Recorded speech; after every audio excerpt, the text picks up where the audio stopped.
This is ABC7 News at 7, your Suncoast News. We're here for you.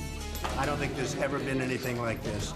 It's a false standard, 100 days, but I have to tell you, I don't think anybody has done what we've been able to do in 100 days, so we're very happy. President Trump preparing to enter his 100th day in the White House. It has been a whirlwind start to his administration. While his poll numbers are the lowest of any president at this point in their term, he's still receiving widespread praise from his base. What success has he achieved? Where has he fallen short? And what can we expect going forward? Good evening, everyone. I'm Alan Cohen, and welcome to ABC 7 at 7. We'll have analysis of President Trump's first 100 days coming up. But first, our top 7 stories at 7. And we begin tonight with a developing story at Sarasota-Bradenton International Airport, where a small plane crashed onto the tarmac and slid off the runway late this afternoon. According to the airport's president and CEO, one of the wheels of the plane came off during the flight. The pilot circled the airport for a half hour, burning off fuel before attempting to land. We'll have more on this story coming up tonight at 11. At a time when all too often we see strain and friction between law enforcement and the communities they serve, there is an effort underway to do something about it. Officers from multiple agencies across Manatee County are reaching out to the growing Latino community. In the last 12 years, the number of Latino residents in the county has increased more than 350%, now totaling nearly 400,000 people. Officers are holding forums like this one to help improve relations with the community. Local Latino leaders say improving communication is vital.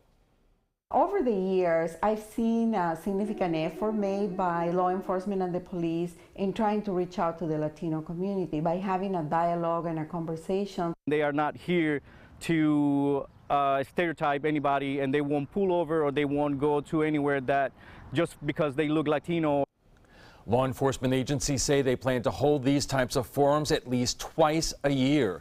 Palmetto firefighters responding to a fire along US 41 North this afternoon. Because of dry conditions, they work from both sides to keep the fire from spreading. However, it did damage a nearby home. It is now out and no one was injured. The cause is under investigation. A follow-up on a massive drug bust in Manatee County and the ongoing fight against the heroin epidemic.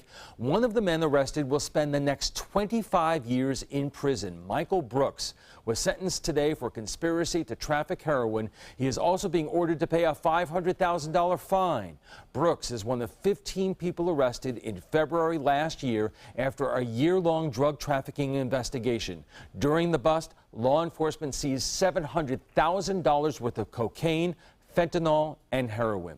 The owner of the Norris Family Daycare Center in Bradenton is behind bars tonight, charged with lewd and lascivious molestation. Melvin Norris is being held without bond. An 8-year-old victim tells investigators Norris touched her inappropriately for 2 years.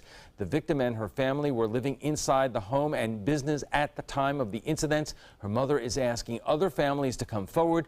Norris's wife, who is the co-owner of the daycare center, is not commenting. Now to Venice, where 3 people are under arrest for allegedly using massage parlors as a front for prostitution. Police raided 3 separate businesses today following several months of investigation. Law enforcement says they were following tips from the community, and in fact, one of the parlors openly advertised prostitution services online. It is prostitution under the laws of Florida, and to offer any type of sexual act in exchange for money, and that's what they were doing. All 3 businesses are now closed. Hurricane season begins in June, but local emergency management is already preparing. Teams from Manatee and Sarasota County met today for a preparedness exercise at the Manatee Public Safety Center.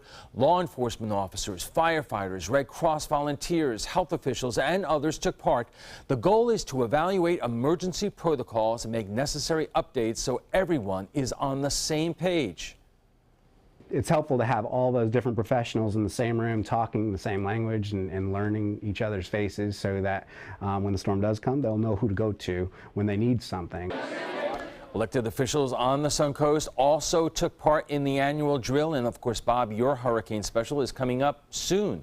That's right, June 1st at 7 o'clock till 8 o'clock. We'll actually have our live presentation of how to prepare for the upcoming hurricane season. You're going to want to tune in for that as well. And we had a big business expo yesterday at Manatee Technical Institute, teaching businesses how to recover from a hurricane. You know, 4 out of 10 businesses don't make it after a hurricane moves through that particular community. So it's a pretty devastating thing that can happen. So you got to be prepared for the eventuality of a hurricane. Luckily, we've been fairly quiet here over the past few decades, really. 83 degrees except Charlie, which was down in Charlotte County, 83, and into DeSoto County. 83 right now. We have fair skies in Dew Point, 71.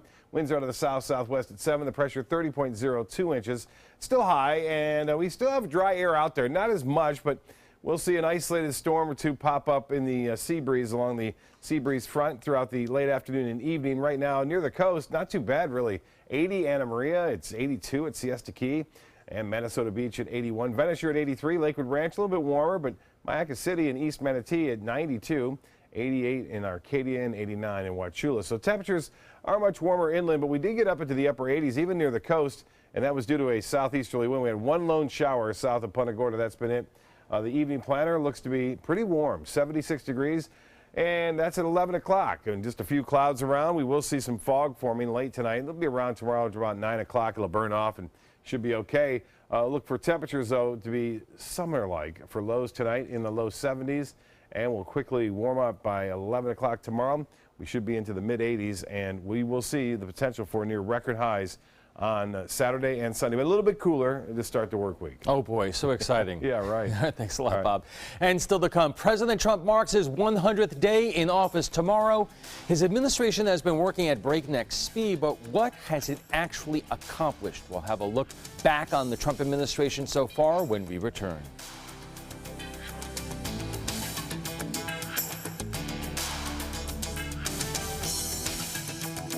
Introducing the all-new Alfa Romeo Giulia, a performance masterpiece. Race-inspired handling and lightning-fast response times take your drive to the next level. Find yours at Alfa Romeo of Sarasota. Watch ABC7's Osprey Cam on Roku, Amazon Fire, Apple TV, and Opera TV. And get an exclusive bird's-eye view of Sarah and Soda, our own resident Osprey couple. With ABC7's state-of-the-art high-definition Osprey Cam with night vision, you'll get an up-close and personal look at all the Osprey action live 24/7. And you might just be the first to spot an egg. Search ABC7 on your streaming device. Download the free ABC7 channel app and click on Osprey Cam. Enjoy some of the best Suncoast restaurants on me.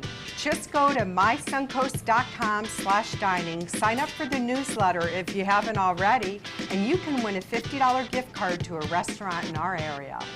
We'll pick a winner each week, so go on our website and sign up now. This is an important medical announcement. Bard IVC filters have been linked to punctured veins and problems with migration. Anyone who's received a Bard IVC filter must receive medical monitoring and may be entitled to substantial compensation. If you have the Bard Recovery G2 or G2 Express filter, you are in a class of patients who should be compensated for some expenses. Call now for a free assessment of your case and potential money damages. This call is confidential. There's no cost and you may be eligible. Juries have awarded millions of dollars to people who should have been warned about the risks of the Bard IVC filters. Call the IVC Filter Hotline if your loved one has received an IVC filter and experienced a vein puncture or required medical monitoring. You must call now. Call 800-329-3089. 800-329-3089.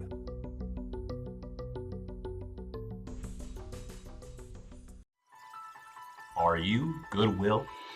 Yes, because when I donate or shop at Goodwill, I'm creating a job. I am Goodwill, yeah. Giulia from Alfa Romeo. Appearance. Performance. Power.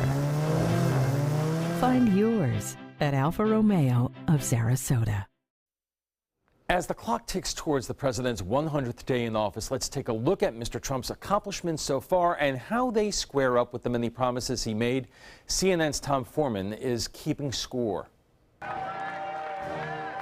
Almost 100 days of promises colliding with political reality started with a staggering loss. On my first day, I'm going to ask Congress to send me a bill to immediately repeal and replace. Repeal and replace that horror show called Obamacare. That pledge brought surefire applause on the campaign, but calamity in office. The president's party, even with control of Congress, found itself bitterly divided. Some saying his plan went too far, some not far enough. And his first attempt at major legislation was yanked without a vote. I will not sugarcoat this. This is a disappointing day for us. Despite continued talk about a pledge to build a border wall and have Mexico pay for it, The wall gets built, 100%. there is no concrete progress on that either. True, this president has signed more legislation than any of the previous 5 presidents in the same period, much of it erasing Obama-era regulations.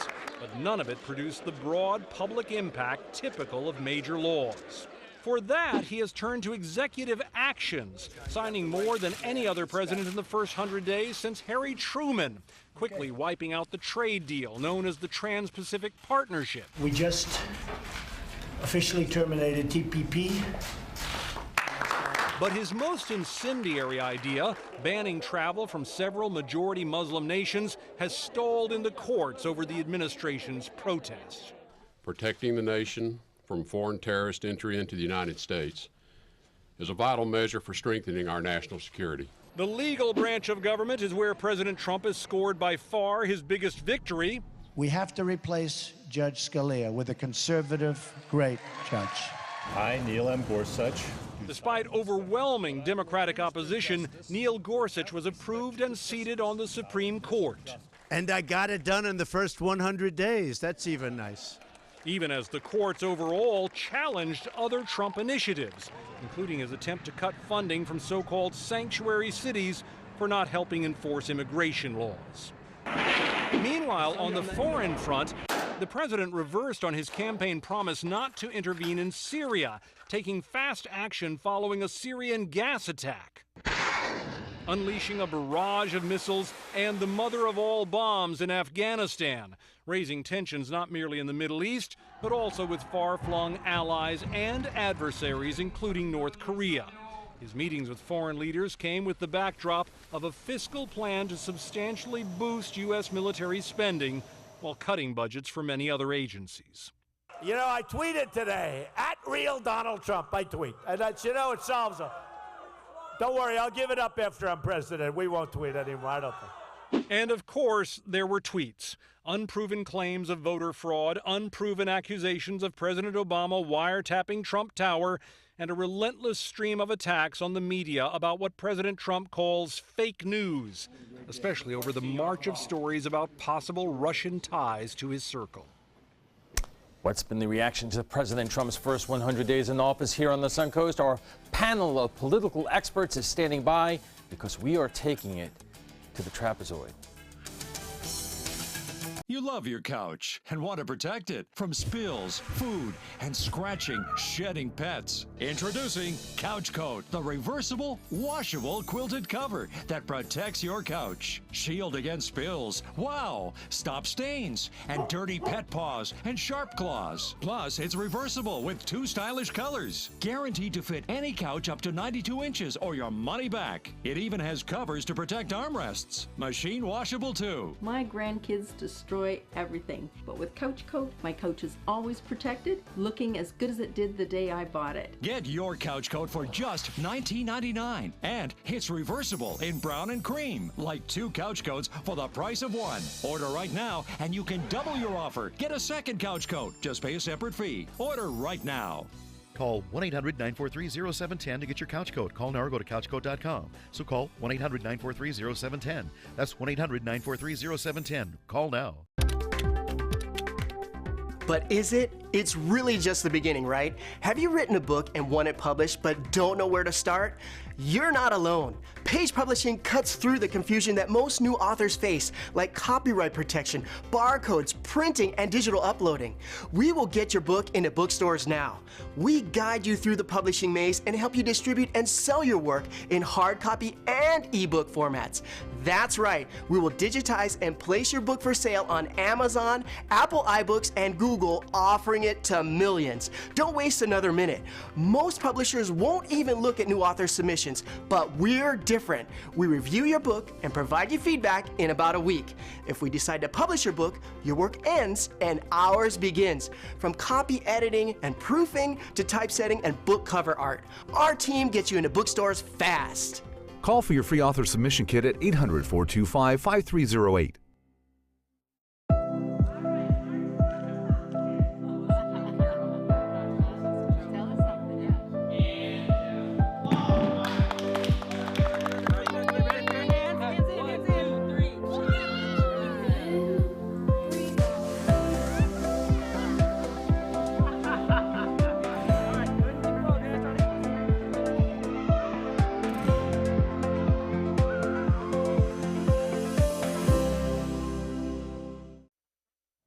Welcome back. Here is an interesting question. How many Democrats out there are willing to say President Trump has been doing a good job? How many Republicans watching this right now will admit so far it is not going so well? According to the polls, if you believe the polls, not everyone does, we hear that, Donald Trump has the lowest approval rating of any president in modern history at this point in their presidency. 44% approve of the job he's doing, according to a new CNN ORC poll. 55% say he isn't paying enough attention to the nation's most important problems. 51% don't think he is working hard enough to be effective. 56% don't think he has done a good job assembling a team of top advisors. But check this out. 85% of Republicans approve of the job he is doing, but only 8% of Democrats agree. Joining us tonight is Cheryl Wilson, the chairwoman of the Manatee County Democratic Party, Jack Brill, vice chair of the Republican Party of Sarasota, and Mark Weston, a presidential historian and author of The Runner-Up Presidency. And Mark, let me start with you, because you look at these things historically. When you compare the president's approval rating at this stage to presidents, let's say in the last 30 years, how do you, the numbers obviously show it's lower, but, what do you make of it? There's no question. There's no honeymoon period this time. His approval ratings are far lower than that of previous presidents at this point in their administration. So a recent Wall Street Journal poll showed that 64% of Americans feel that Trump has done a poor or fair job in his first 100 days. But there have been other very close elections. I mean, look at 2000. But at that point, George W. Bush did not have great approval ratings after his 100 days, but better than what Mr. Trump saw. Well, Trump promised a 100-day action plan with 10 major pieces of legislation. And what we've had in these first 100 days are more than 500 tweets, including the tweet that falsely accused President Obama of wiretapping Trump Tower. The only piece of legislation introduced was the health care fiasco. There's been nothing about infrastructure. And so there's been no major legislation passed, none in the first 100 days. Well, here's the interesting point. According to that same CNN ORC poll, Congress has an approval rating of 24%. And Jack, the question to you is, my God, I shouldn't say my God, but my goodness, you have the House, you have the Senate. Why can't Republicans get anything past this Congress yet? Well, there are a couple of different fronts. One, I personally like to see, there's probably a lot more going on than we all know about. And hopefully, you see different pieces of executive actions that have been taken on subjects that, where it wasn't in front of mind and in front of the media and the public. So hopefully there's a lot of stuff behind the scenes going on. Two, since 2000 to 2016, on both sides, the world's changed. We've got the Tea Party, you've got the Democrats have the Progressives. There's been a lot more splinter inside the organizations. The days of Ronald Reagan and Tip O'Neill debating all day and then having a drink together. I've heard that the polls, the polls in terms of people on the more conservative, more liberal, parts of their party, they're farther apart than they used to be. Mm-hmm. Cheryl, you do look at certain things. I mean, the number of jobs created, he is outpacing recent presidents. Bill Clinton created the most jobs. President Trump is on his tail in terms of that. The stock market had quite a ride. It slowed down a little bit. So there have been signs that people feel better about the direction of the country now, as opposed to just a couple of months ago. The 100 days in those issues has been a lot better for Donald Trump than Donald Trump's performance in the first 100 days has been. But I think we're already beginning to see the confidence level drop a bit. We're seeing the GNP drop a bit, and we're past that lag where for so long in the Obama administration, anything that was credited to the final days of the Bush administration. Now we're past that lag for the Obama administration to take credit, and Trump is going to have to accept what comes in the next 100 days or the next 3 months. I'm wondering what the three of you think of some of the things that you hear about all the time. I don't know if they're the most important issues, but still you hear about this all the time. The executive orders. I mean, President Obama was so widely criticized for the executive orders that he's made, but and he was criticized by Donald Trump. No president has signed more executive orders in his first 100 days than Donald Trump. Same thing with golfing. He criticized President Obama for golfing. I don't know if any president has golfed more in their first 100 days. Jack, what do you make of that? At least he's golfing on his own golf courses, so he's not having to pay for it with taxpayer money. Everyone else is. We're paying millions to get him there. Yeah, well. And Secret Service is having to pay for the golf carts to follow him around. I heard they rent golf carts. So, no, if you look at the executive orders, the great majority of those executive orders are undoing the Obama administration executive orders. So, we're spending a lot of political capital undoing with executive orders that probably a great majority of them should have been put through Congress in the first place. Politico had a piece just in the last couple of days, though, that the executive orders are a lot of theater. A lot of them are Congress will send so many reports, or we will form a committee to look into the subject of the order. But as far as actual with really action on any of those topics, other than the TPP, there's not a lot that has resulted in action. It's been holding up the order. But I think you've got to look at the Veterans Administration Whistleblower Act that was signed this week.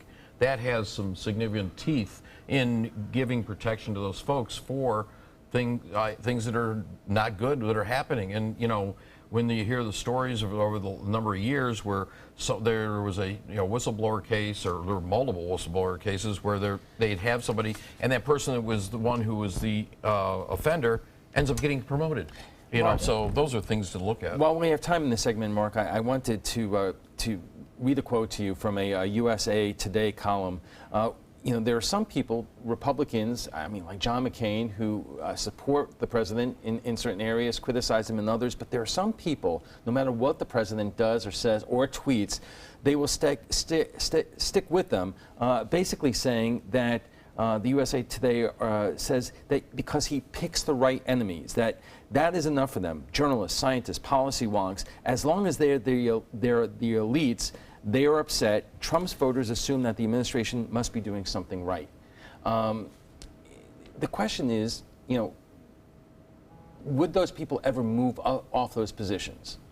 Reality has a way of biting you. So there's a lot of anti-intellectualism out in the country, and people don't want to hear about reports and scientists' conclusions. But reality exists, and it comes back to haunt people who ignore it. All right. We are just getting started in this conversation. We'll pick it up right after we check the weather.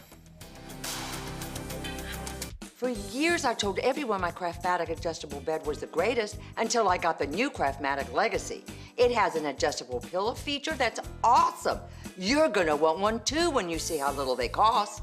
If you've ever had a bad night's sleep, call and price the new Craftmatic Legacy. It has so much more than other adjustables and still costs up to 50% less. Featuring a rising adjustable pillow rest, bedside power plugs, underbed night lights, and more. Available in all mattress types with optional heat and soothing massage for as much as half the price of Tempur-Pedic, Sleep Number, and other adjustables. Enjoy temporary relief of low back pain, nighttime heartburn, mild arthritis. Adjust the rising pillow feature to help align your head, neck, and shoulders. See for yourself with our 30-day in-home trial. So Call and price one today for less, up to 50% less.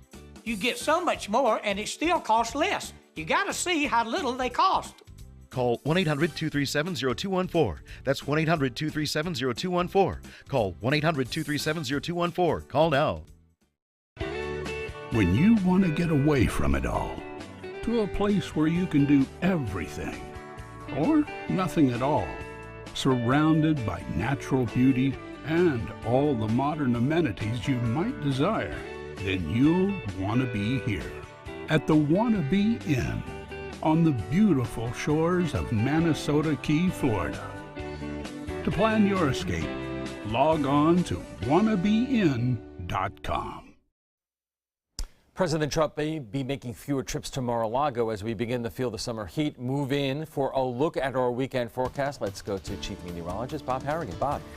I'll get a look at what's happening out on the Sarasota Bay. The Van Wezel webcam looking out toward the west. See some high cirrus clouds coming in from the Gulf and a lot of boat traffic out there. Pretty good weather. Water temperatures in the low 80s. So near the coast, it wasn't too hot. High temperatures today, though, in the mid-90s inland and right around 90 degrees at the Sarasota Bradenton Airport today, well above the average. A Titan radar picture depicting some showers. Looks like the summer pattern has started in Cuba and not much here going on, though, as the dry air is in place down in the mid to upper levels of the atmosphere. Had a few showers down into Collier County. One lone shower popped up into Charlotte County along the sea breeze. We could see one or two lone storms pop up like we saw last night right around 8, 9 o'clock. Into the interior portions of the area as a result of temperatures today soaring into the low 90s, as I mentioned, and even some mid to upper 90s while inland. Well, you can see some of those high cirrus clouds streaming from the Gulf of Mexico associated with the subtropical jet stream. They'll kind of override the area of high pressure, which continues to dominate our weather right now. And that high pressure ridge will only build, I think, throughout the weekend and get a little stronger each day. So high temperatures will stay into the upper 90s in the inland areas, mid 90s to lower 90s right near the coast, and that cold front staying to our north. Currently it's 83 and the winds have switched around to the south-southwest at 7. The pressure 30.02 inches. That's high and it's rising ever so slightly. There's the official high temperature at the Sarasota Bradenton Airport, 89, a record high 92 set in 1974, and we could use the rain. We're over 8 inches below it so far for this year.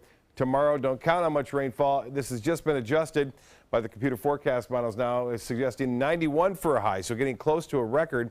I believe the record tomorrow is 92 degrees, so we'll be right on the edge of that, breaking that record, and looks like we're at least tying it. That southeasterly wind flow around this area of high pressure will continue on Saturday and Sunday. Some big storms expected across the southern plains states. Those will spread into the mid-Mississippi Valley and the lower Mississippi Valley on Sunday. Some of this could be severe to the possibility even of some tornadoes throughout that region on Sunday afternoon. So that could be kind of a serious situation. For boaters tomorrow, winds will be out of the southeast. They'll start off at 15 knots, subsiding somewhat to 5 to 10 in the afternoon. Seas running 2 to 3 feet with a moderate chop in the bays and inland waters. The water temperature starting to warm up a little bit, 81 degrees. During the summer, though, it's usually into the upper 80s, right around 89, 90. Low tide at 10:08 and the high tide will be at 4:29. Another low tide at 8:45 and sunset just after 8 o'clock. And with those clouds around, it's going to make for a gorgeous sunset. So expect that to be pretty nice here just after 8. Warm, mostly fair, patchy fog late, 71.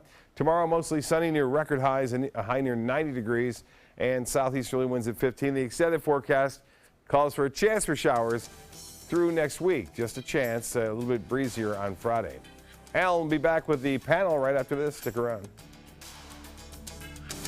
Why settle for less? Get more for your money at Sunset Subaru in Sarasota. Nobody beats Subaru in service, quality, vehicle quality, and overall quality. And ALG named Subaru the 2017 top brand for residual value. Now lease the most fuel-efficient vehicle in its class, a new Subaru Outback for just $229 a month. Or get 0% financing with complimentary maintenance included. Get more for your money. Go to Sunset Subaru in Sarasota. I knew I could get myself out of this. I just needed some hope and some help. I took the first step to recovery when I made the call. If you're depressed, drinking, and using drugs, you may need help. And the Affordable Care Act guarantees coverage of substance abuse. Call the Addiction, Hope, and Helpline now for a free assessment. I had problems just getting to sleep, drinking and using pills every night. I feel like I'm losing control. I'm afraid I'll lose my job or even my family. Are you losing hope? You can recover and get back on track. track. Call now for hope and help with proven, gentle recovery programs. I never thought that I could be somebody who didn't drink and use drugs. I have something to hold on to for strength. I'm in recovery, getting the help I need. Call the Addiction Hope and Helpline now for a free assessment with someone who cares. Call 1-800-764-8708. That's 1-800-764-8708. Welcome back. Tomorrow marks President Trump's 100th day in office. What has he been able to achieve? What kind of roadblocks is he running into in Congress and the courts? Our guests tonight are Cheryl Wilson, the chairwoman of the Manatee County Democratic Party, Jack Brill, vice chair of the Republican Party of Sarasota, and Mark Weston, a presidential historian and author. Roadblocks. I mean, even when the president signs a lot of executive orders, passes some bills from Congress, you have the reoccurrence of the themes since the first day. General Flynn, the information coming out today that he did not ask or inform the Pentagon when he went to Russia and received money from RT, the Russian television network. It brings up the whole Russia investigation, which is continuing in both the Senate and the House and the FBI.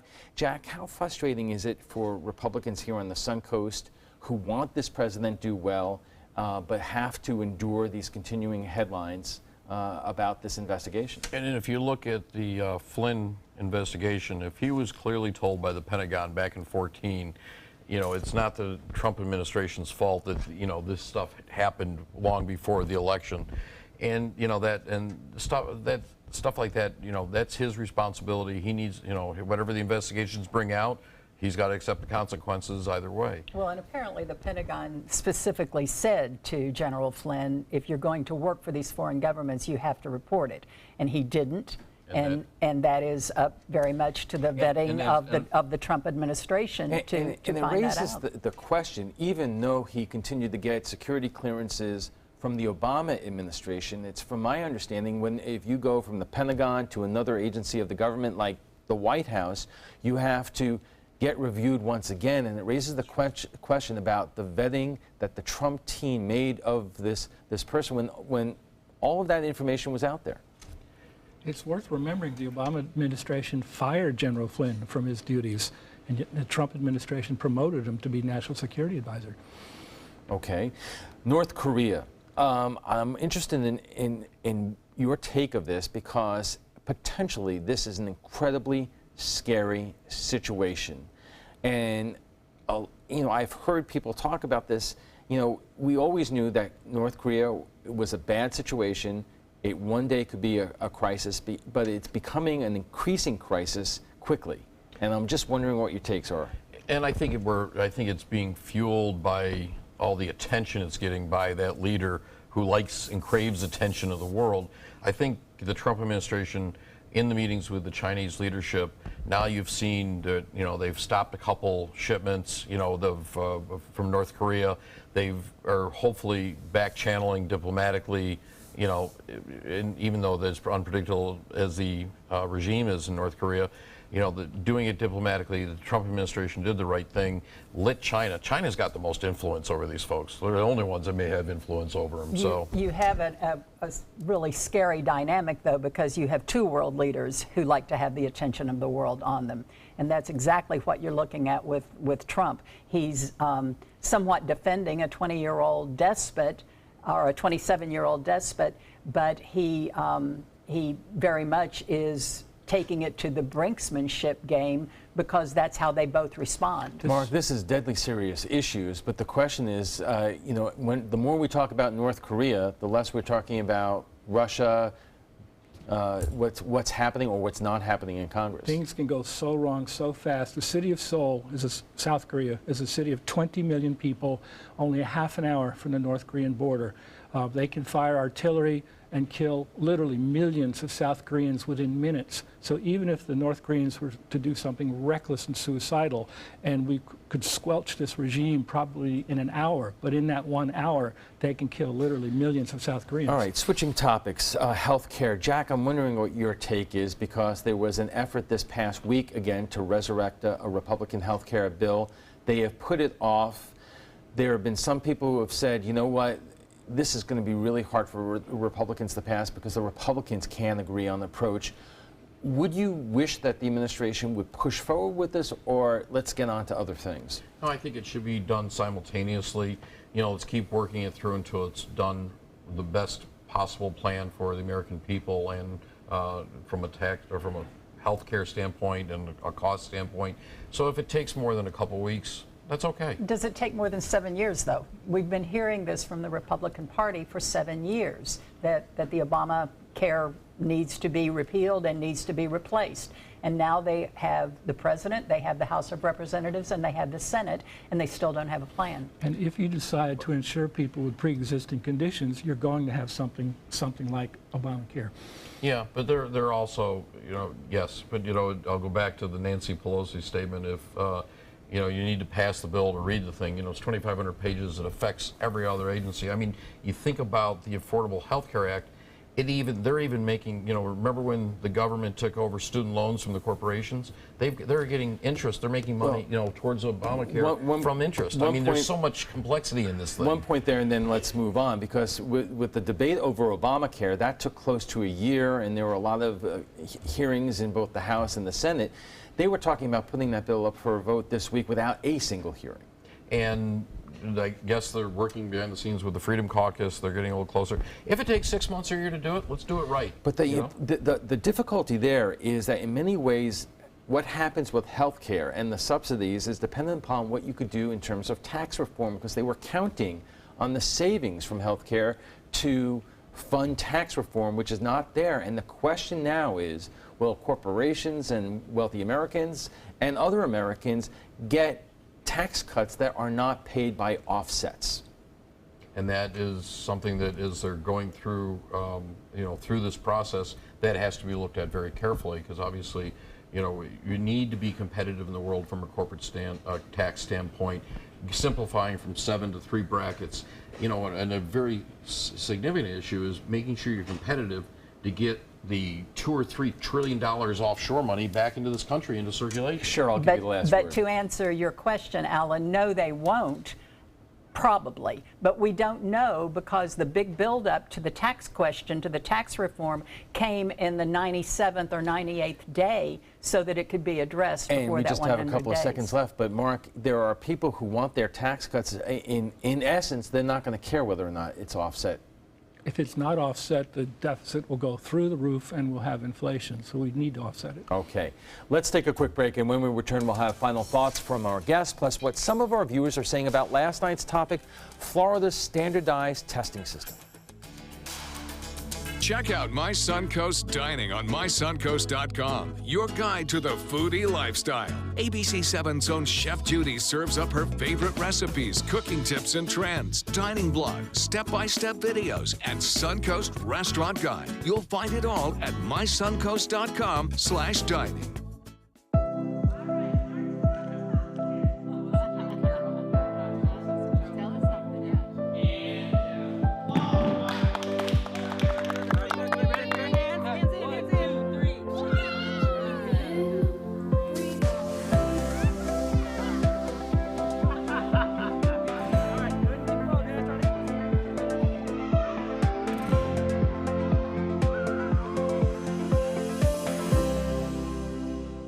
Hi, I'm Joan London, and if you're worried about your parent or a loved one living alone like I was, and you want reliable senior care information, then call A Place for Mom, the nation's largest senior living referral service. You'll get free information on assisted living, Alzheimer's care, nursing homes, even important financial information. They had obviously researched every place, not just given me names.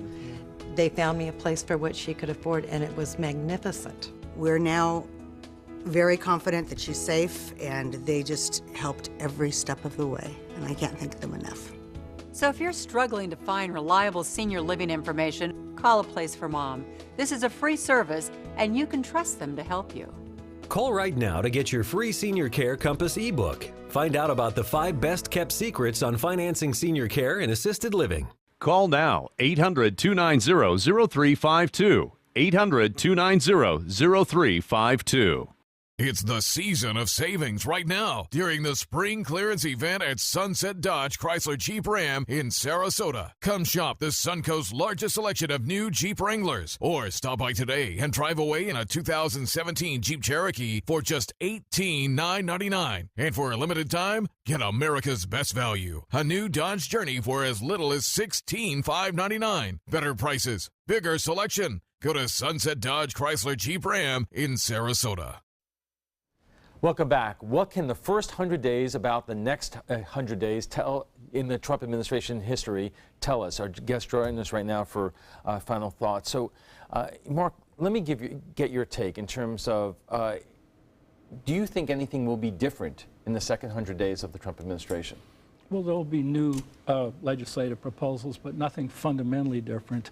One of the most insightful comments about this whole period came from Ohio Republican Governor John Kasich. In his opinion, the best thing about the last 100 days was President Trump's flip-flops. He feels that NATO is no longer obsolete. China is not a currency manipulator, which it hasn't been for years. This reality TV star is discovering the reality that he's in charge of, and he seems to be flip-flopping on issues like dismantling NAFTA, which shouldn't be totally dismantled, and this is a good thing. You know, is this just a situation where you have a new president learning the job? All new presidents have to learn the job. On the other hand, when you talk about John Kasich, some people are saying, well, boy, he's out there a lot, he's traveling a lot, and some people even suspect if things don't go well, he might challenge the president in 4 years. That is so far away. You know, let's get through the next 100 days. But I think you've got to look at, you know, brand new administration, not a hugely political background. Thought President Trump really gave a great State of the Union. You know, hopefully, you know, as you go, we've got the whole year to do it. 97% of Republicans have voted for President Trump, and polls have said they'd vote for him again. You know, you got to give, I call it rookie mistakes. You know, it's a new world, and there's been some very serious issues that have gone on in the last 100 days, and there's going to continue to be some very serious issues. So I think what is a real positive is, you may call it flip-flopping, I call it having some, you know, back up and having some thought process that, okay, we need to look at all this, and that's a positive that he's willing to do that, and the administration's willing to do Cheryl, that. what is the mood of local Democrats? Because you hear there's a lot of energy out there, but there's no candidate to rally on right now, and there's no way for Democrats in the House and Senate to block anything. Democrats are more fired up than any time that I have been involved with the party in Manatee County. I say, not in a joking way, that we're busier right now than we were October 15th, prior to the election. But we are seeing people come off the sidelines. We're seeing people who have not been politically active before saying, I just can't sit on the sidelines anymore. We also are seeing Democrats in local and state elections as well. But Trump is the catalyst that has brought them all out there. All right, thank you all. But before we go, we want to share with you what some of our viewers are saying about last night's topic, the Florida Standards Assessment. State legislators are considering a range of reforms for the exams, including moving them to the final 3 weeks of the school year, eliminating certain tests, and allowing high school students who do well on the SAT and ACT to bypass state tests. We asked you what you would like to see changed, and Tommy Homer writes, SAT is the only test they need. Let the teachers teach. Nicole Cusimano writes, stop hurting our teachers with VAM tied to testing. VAM is used to determine raises for teachers. Let teachers do what they were trained to do and stop taking the love of learning away from our children. And Tracy Damron Roel writes, until people stop looking at school grades as an indicator of anything outside of socioeconomic status, nothing will change. Let us know what you think about President Trump's first 100 days. Visit our Facebook page at facebook.com/news@7. And FYI, you can watch past roundtable discussions on demand. They're available on Apple TV, Amazon Fire, and Roku. Thanks to our guests for being here tonight. Cheryl Wilson is the chairwoman of the Manatee County Democratic Party. Jack Brill is the vice chair of the Republican Party of Sarasota. And Mark Weston is an author and presidential historian. When we return, we'll have analysis of the first 100 days from Washington with ABC's Cokie Roberts. Plus, expanding offshore drilling. President Trump is signing an executive order to strip away Obama-era environmental protections. Could it impact Florida's coast? The details in our primetime headlines. Everything all right? Actually, You know how Tom had knee surgery? Sure. We found out Brad's been taking his painkillers. It turns out he's been doing it for a while.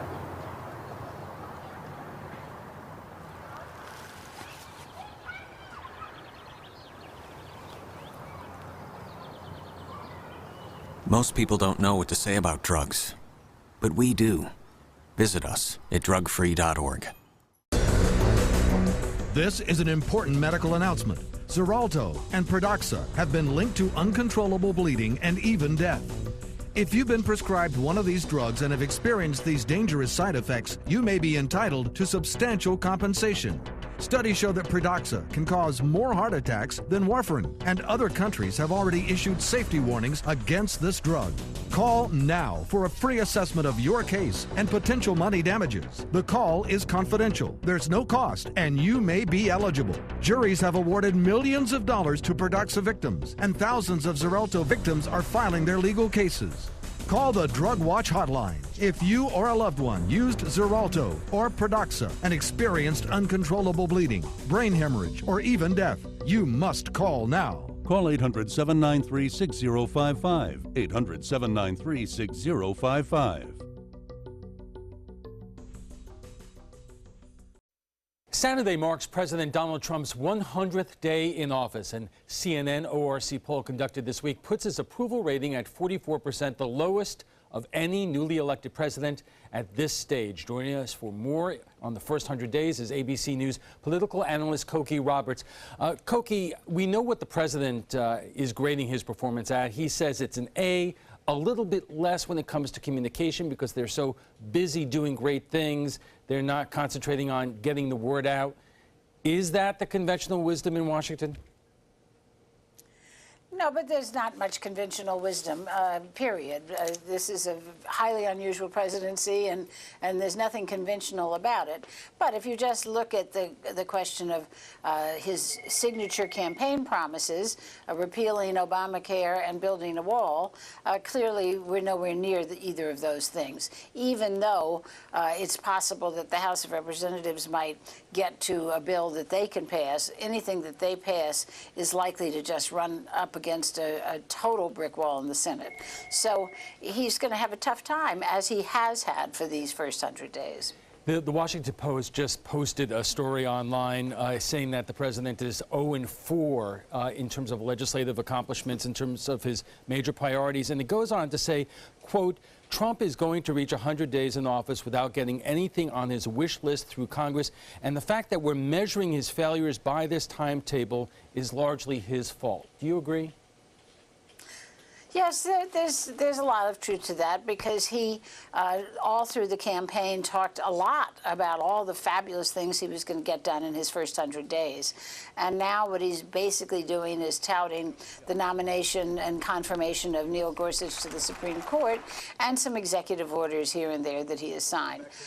So he did set it up. But even if he had not, it is a measurement that is valid, because it is the moment in a president's term when he has the most ability to get things done. He's just come in after an election. There's a tremendous amount of goodwill usually attached to that fact. Members of Congress usually are scared of the president, afraid to cross him, and none of that's true. You cited the approval rating, the low approval rating, and that has its impact on members of Congress. They say, well, you know, if people aren't excited about him, I don't have to do what he wants. And so the measurement tells you something. Here on the Suncoast, when we ask people what they think, it largely falls into terms of partisan lines. When we ask Republicans, they love what he has been doing so far. The Democrats, obviously, not so much. So the question is, at what stage or how long will it take for the base, if they do not see anything that they wanted, like the wall, the immigration reform, the tax cuts, at what point does the base start losing faith? Well, I think people are still very excited at the fact that he represents change. Donald Trump's voters were fed up with everything here in Washington. They didn't like us in the media. They didn't like the politicians whom they considered establishment. And Donald Trump still is the embodiment of the throw the bums out reality. And so I think that as long as he sort of keeps up the rhetoric, that works for a good while. And who do they blame if things don't go the way that the president wants them to go? So far, what we're seeing in polling is that Congress gets most of the blame for that. Now, we'll see how long that lasts. The Republican Party has to be very nervous about it, and they are. Okay, thank you very much, Koki, for joining us. Koki Roberts is a political analyst for ABC News. Your primetime headlines are coming up after this break. Monday at 4 on Suncoast View. We're getting ready to run for the roses. I'm Stephanie Roberts. On Suncoast View, pour the mint juleps and get out your favorite hat. It's Kentucky Derby week. We'll get some insider info. We'll ask Dr. Jenny about live blood analysis and why it's the best way to understand your body. Plus, keeping your family safe in public pools with the Life Ring. And Table Creekside has cocktails in the kitchen. Monday at 4 on Suncoast View. Northland Outdoors is about so much more than the biggest fish or the hottest hunting spots. All across the Northland, there are amazing people with incredible stories to tell. We're going to find those stories and share them with everyone. Join us each and every week as we explore the Northland and experience some of the most exciting outdoor adventures in the country right here in our own backyard. This is Northland Outdoors. If you've ever had a bad night's sleep, call and price the new Craftmatic Legacy. It has so much more than other adjustables and still costs up to 50% less, featuring a rising adjustable pillow rest to support your head, neck, and shoulders, bedside power plugs, under bed night lights, and more. So call and price one today for less, up to 50% less than Tempur-Pedic, Sleep Number, and other adjustables. You get so much more and it still costs less. You gotta see how little they cost. Call 1-800-774-8103. That's 1-800-774-8103. Call now. When you want to get away from it all, to a place where you can do everything, or nothing at all, surrounded by natural beauty and all the modern amenities you might desire, then you'll want to be here at the Wanna Be Inn on the beautiful shores of Manasota Key, Florida. To plan your escape, log on to wannabeinn.com. Now for your primetime headlines, we begin tonight in North Korea, where the U.S. confirms the regime has launched a ballistic missile in a troubling act of defiance. Military officials say the missile was fired from land towards the Sea of Japan and exploded about 20 miles into its flight. We'll have more details tonight at 11. This launch comes as tension between the Trump administration and North Korea continues to build. The president talking tough about the rogue nation, at the same time keeping diplomatic options open. ABC's Josh Haskell in New York with more. With an increased U.S. military presence in the region and the Trump administration calling North Korea an urgent national security threat, President Trump's tough talk towards Kim Jong-un went a step further in an interview with Reuters Thursday night. Well, there's a chance that we could end up having a major conflict with North Korea. Absolutely. Secretary of State Rex Tillerson echoed that sentiment Friday morning when he addressed the UN Security Council. The United States cannot idly stand by, nor can other members of this council who are within striking distance of North Korean missiles. The U.S. has moved an aircraft carrier group, a nuclear submarine, and now a missile defense system to South Korea. So, I informed South Korea that it would be appropriate if they paid. It's $1 billion system. It's phenomenal. It's the most incredible equipment you've ever seen. The South Koreans say they have no plans to pay for the system. With this show of force, the Trump administration is also ratcheting up its diplomacy. The president praising Chinese President Xi Jinping, hoping his country will do more to pressure North Korea. When asked if President Trump considered North Korean leader Kim Jong-un to be rational, the president saying, "I hope he's rational," noting that Kim Jong-un took over the regime at a young age. saying he's 27 years old. His father dies, took over a regime, so say what you want, but that is not easy, especially at that age. Secretary Tillerson urged the UN Security Council to act before North Korea does, and to impose increased economic and diplomatic sanctions on the regime. Josh Haskell, ABC News, New York. The Pentagon is investigating the deaths of 2 U.S. Army Rangers in Afghanistan this week. The soldiers may have been hit by friendly fire during a firefight with the Islamic State. The 2 were identified as Sergeant Joshua Rogers and Sergeant Cameron Thomas. The operation took place in the Mamand Valley, where the U.S. dropped the largest non-nuclear bomb ever used earlier this month. Crisis averted? For now, there will not be a government shutdown. Just hours before the deadline, Congress is passing a stopgap spending bill. Republicans were forced to make concessions like funding Obamacare. A government shutdown would close national parks, lay off federal employees, and delay tax refunds. The last shutdown was in 2013, and it lasted for 17 days. President Trump is signing an executive order to promote offshore drilling. It could open up millions of coastal acres to oil and gas drilling. The order directs Interior Secretary Ryan Zinke to review the current 5-year development plan on the outer continental shelf. Zinke will also review regulations and permitting for development and seismic research.